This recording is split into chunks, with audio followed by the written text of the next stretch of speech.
What up, Long Beach? Welcome back to the 562.org. It's Tyler. And JJ, and this highlight video is brought to you by the fine folks down at Naples Rib Company. Also, all of our Lakewood athletics coverage is sponsored by JP Crawford, class of 2013.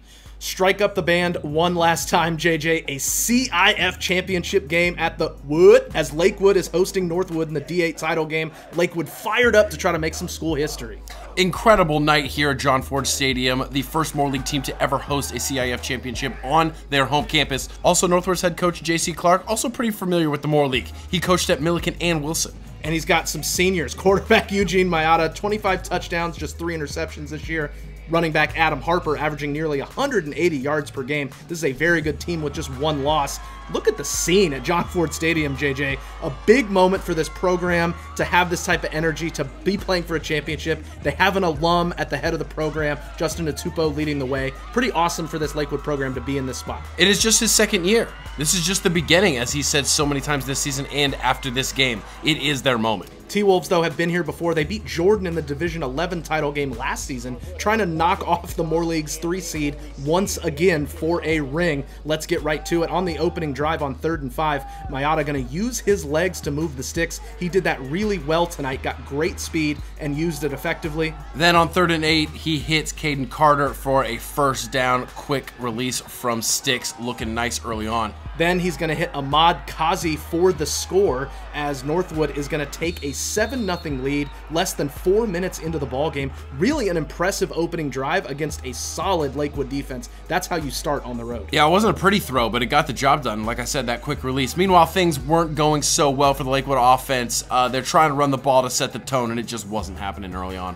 Yeah, you know they want to feed Caleb Foster, but he had a tough time finding room to run against Northwood's bare front as they stack him up there. Even when there was some room to run, things were just a little nervy as the ball pops out. Zion Smith, fortunately, there to fall on the fumble, but Lakewood wasn't putting their best foot forward in that first quarter. They all got stuck in those Bear Grills, Tyler. On 4th and 3 in Northwood territory, Caden Clark is going to be bottled up here for the turnover on downs. Again, a different way to run the ball, but just nothing was clicking for Lakewood early on. Speaking of clicking, on the first play of the ensuing drive, Harper going to hit the corner, and he is gone. 60-yard touchdown to double the T-Wolves lead. It's now 14-0. We're a little over a minute into the second quarter, and they came with the big plays. That's just not a play you see happening against Lakewood defense this year either. On their next drive, Mayata going to look deep and drops it in the bucket for Andrew Penrod. What'd I just say? Never against this defense have we seen that play. Yeah, that was pinpoint to Penrod for a 65-yard touchdown. It's 21-0 as we have a little less than 7 minutes till the half. Lakewood desperate to get something going, and their offense would get a spark just before half. Takim Ray Brown busts off a 39-yard gain deep into T-Wolves territory. This needs to turn into points for Lakewood. Great call right there on the swing pass. You're absolutely right. You need to get on the board because you know you're going to get the ball first in the second half. Foster with some tough running gets them down inside the 5, looking to crack the scoreboard, but Northwood's defense would lock down, bottle him up there. That's going to force a 4th and short for Lakewood at about the 3-yard line. That Bear defense built for defensive stands at the goal line, and here we go. Pass to the end zone. It's going to be incomplete, but hold on. Northwood is going to be called for roughing the passer. That's going to give Lakewood a fresh set of downs. We're under about 30 seconds right now before halftime. Yeah, so they've even got time to run it here, but the T-Wolves are all over it. So Lakewood able to stop the clock, but now they're kind of forced to throw with the clock against them. And looking to the end zone, that's going to get deflected incomplete to set up another 4th down. 7 plays inside the 10-yard line, and as time expires in the first half, that pass is broken up, and momentum is securely wearing the road whites.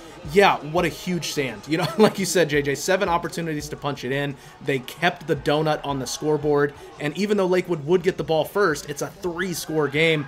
But they did go to work. They gave it to Ethan Sharp for a nice gain, but look out for Harper. Oh my goodness, the decapitator. Oh my, yeah, 3 flying everywhere. Later in the drive, Braden Downen going to buy time, and he's going to float one to Caleb Foster. He stays in on the sideline, and he is gone like a lightning bolt hitting that Lakewood sideline. They desperately needed that huge touchdown from Deuce, 70 yards to the crib. Incredible poise from both seniors, Downen to see him and Foster to keep his feet in bounds. 126 total yards tonight for Foster. They're down 21-7.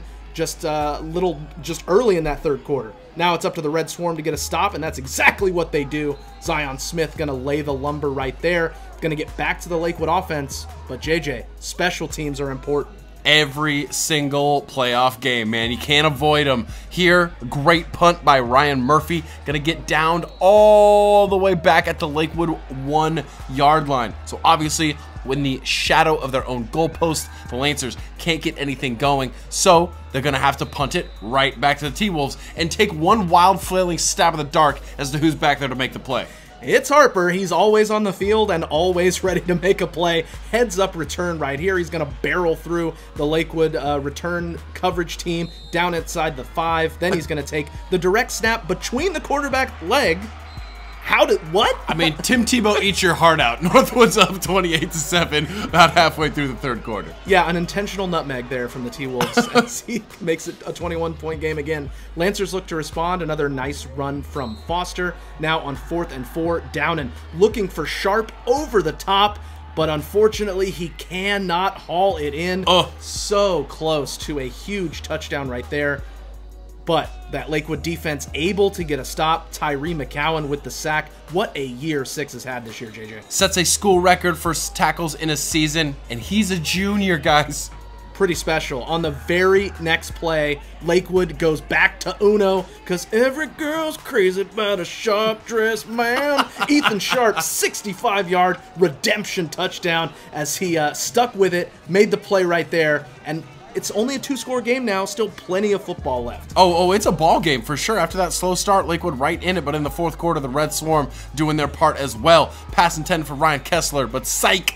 Anthony Winston Jr. with the pick. We're going the other way. That defense needed to steal one of those possessions to get their offense back in this game. Now what can the offense do? Hope still very much alive here for Lakewood. They just need a touchdown on this drive. Downin gonna scamper for the first, get out of bounds. We know he's done that well all year long. Then Foster up the gut into Northwood territory. Momentum starting to wear red here, JJ. Still a lot of time, but that T-Wolves defense just kept making plays. Caden Carter with the huge sack to put Lakewood behind the sticks. And what more can you say? Whenever they needed their D to step up and make a play, they did it tonight. It's championship metal. You know what I mean? You play in games like this, it shows you've played in games like this before, and that's how they looked. Sometimes the breaks just aren't going your way as the turf monster going to sack down and that drive would fizzle out. So now Northwood knows they're just going to try to drain some clock and put this game away, and they handed it to Harper. That was a pretty good idea. It's a 3 the hard way for these T-Wolves. Unbelievable game from this kid. This is one of those games where you're going to definitely tell your grandchildren about, and none of it will be hyperbole. 8 straight times Harper carries the ball to drain 5 minutes off this clock and punch in what's basically the game-sealing touchdown. Whew. Yeah, sort of Bundy-esque. You Without have to question. say, honestly, a lot of respect for how Northwood competed in this game, came to Lakewood and got the 35-14 win. Really impressive performance. Obviously, for Lakewood, not the plaque that they were hoping to receive after this game from our friend Rob Wygott, outgoing commissioner. Obviously, plenty of ties to Lakewood there. But Northwood, what more can you say about the job that J.C. Clark did as coach? Second straight year, they beat a Moore League team in the title game and hoist the plaque. Definitely well earned coming on the road and winning that title. It's really hard to watch our teams losing championship games, but that program over there, they're pretty good. Oh, no doubt. And Lakewood's definitely headed in the right direction with that man at the top. Nothing for the Lancers to hang their head about this season. Thanks as always to all of our sponsors, including Ocean Law Center, and make sure you stick with 562.org for all of your local sports coverage.